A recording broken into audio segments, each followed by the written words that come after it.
Sahabat Excellent, marilah kita lanjutkan kembali perbincangan kita mengenai cloud computing. Pak Budi, persiapan-persiapan apa yang harus dilakukan oleh sebuah korporasi untuk mulai mengarah ke cloud computing? Ke cloud computing ya? Ya. Tentunya yang pertama adalah sistem pendukung dia. Jadi kalau kita bicara data center dia adalah data center yang siap untuk masuk ke dalam dunia cloud. Kalau kita melihat perkembangan dunia IT, di mana sebelumnya adalah mainframe, kemudian client server, banyak sekali kondisi perusahaan sekarang yang bukan baru, yang sudah mempunyai jam terbang, yang IT-nya sebenarnya masih sangat terkotak-kotak. Jadi kalau simpelnya seperti ini, jadi kalau misalkan satu saat company ini akan menambahkan sebuah aplikasi baru, dan dia meminta bagian IT-nya, tolong dong diinstalkan aplikasi ini ya, sudah dibeli. Maka biasanya kita akan tahu, oh ya, IT akan mengatakan kita butuh waktu barangkali mungkin 6, 8, bahkan mungkin sampai 10 minggu. Karena dia harus datang ke satu-satu user. Betul, dia mungkin harus persiapkan dulu tempatnya, mungkin dia harus memikirkan kapan harus bisa shutdown, harus siap, kemudian mungkin dia harus install sesuatu di tempat usernya.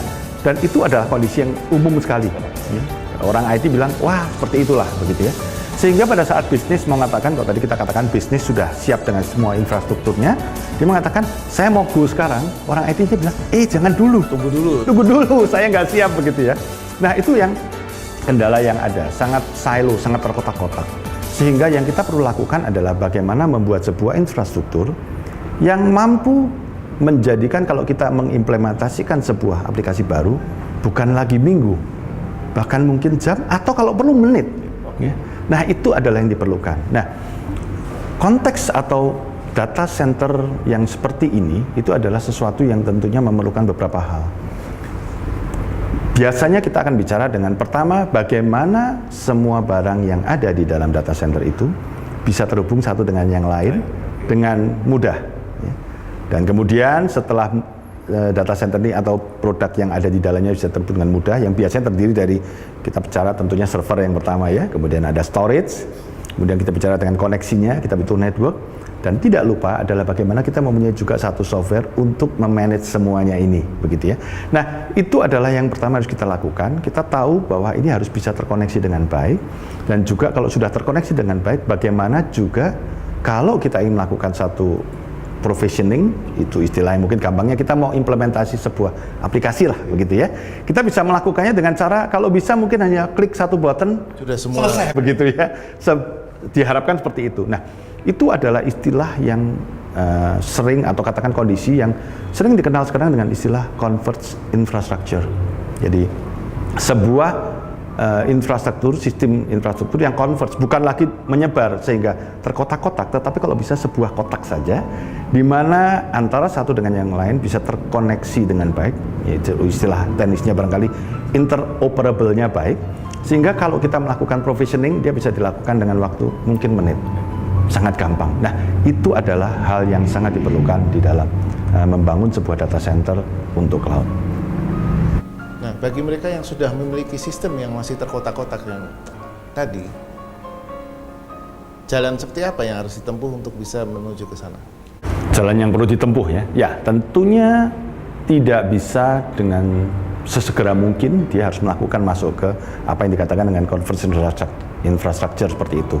Karena kalau ya tentunya kita harus ganti semua, tidak masuk akal ya, terlalu sangat costly untuk bisnis.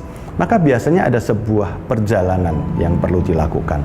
Dan perjalanan itu bisa dilakukan dengan cara yang pertama, bagaimana kita melihat atau bagi mereka yang ingin masuk ke sana melihat sistem infrastruktur yang ada. Apakah sudah mengikuti standar? Itu hal yang pertama. Karena kalau dia tidak mengikuti standar yang diterima di dunia IT, maka bisa dipastikan satu saat kalau dia ingin mengkoneksikan dengan yang lain, dia bilang, wah ini problem karena tidak standar. Jadi yang pertama tentunya kita harus menentukan dulu bahwa itu harus standarnya sesuatu yang diterima di dunia IT ya secara umum. Itu yang pertama. Tentunya harus pikirkan juga bagaimana di Indonesia gitu ya. Kemudian yang kedua adalah kalau kita sudah bicara standar, kita juga perlu memikirkan mengenai efisiensi penggunaan dari peralatan itu. Survei yang ada, hampir semua surveyor yang melakukan survei itu menghasilkan hal yang sama. Sebuah sistem yang terkotak-kotak pada akhirnya kalau kita ingin melihat berapa persen sih sebenarnya efisiensinya, ternyata penggunaannya mungkin hanya 30%. Betul. Secara umum ya, itu hampir semua survei mengatakan sama. Variasinya sedikit tetapi kurang lebih seperti itu. Nah, itu menjadi sesuatu hal yang perlu dipikirkan. Artinya kita membuang 70% resource untuk sesuatu yang sia-sia. Kita sudah beli, sudah invest, tapi tidak kita pakai. Sehingga hal yang kedua yang juga sangat jargon yang sering didengar orang adalah kita bicara bagaimana setelah kita standarisasikan, bagaimana kita juga bisa memikirkan penggunaan sharing dari peralatan yang ada, yang mungkin lebih dikenal dengan istilah bagaimana kita memanfaatkan virtualisasi. Jadi peralatan secara virtual barangkali dipakai oleh orang yang ini dan orang itu, sehingga sebisa mungkin efisiensinya barangkali naik menjadi 70%. Ya. Tentunya tidak 100%, karena kalau 100% nggak ada room lagi nanti untuk kalau berkembang. Jadi, tapi dengan 70% tentunya efisiensinya paling tidak sudah double atau lebih, begitu ya. Dan itu hal kedua yang perlu dipikirkan. Ya. Dan tentunya kalau paling tidak dua ini kita mulai. Karena setelah ini kita akan memikirkan juga setelah itu berkembang menjadi besar, bagaimana koneksinya dengan dunia luar, internet, ya. Dengan internet, gitu ya. Dan kalau kita bicara dengan internet, kita tidak bisa lepaskan dari sekarang kan banyak sekali ya hacker, banyak sekali virus yang ada. Jadi security menjadi hal yang lain yang perlu dipikirkan. Sehingga bagaimana sistem yang ada terkoneksi keluar menjadi sesuatu yang secure. Ya. Dan kalau ini semua sudah secure, bagaimana juga kita pikirkan sesuatu ini bisa menjadi sesuatu yang sifatnya otomatis. Karena kalau balik lagi ke yang saya katakan waktu masih terkotak-kotak, kita ingin implementasi, kita mungkin pencetnya harus kalau mau implementasi kita harus punya buku setebal ini, mungkin kita lihat halaman pertama, langkah pertama ini, langkah kedua ini, begitu ya. Nah, yang diinginkan sekarang adalah, atau yang dituntut sekarang adalah, ada aplikasi baru, orang bisnis mengatakan, minggu depan promosi harus jalan, misalkan. Bagaimana IT bisa mengatakan, oke, saya siap Pak, minggu depan sistem IT mendukung, begitu ya. Dan itu adalah bicara dengan otomatisasi.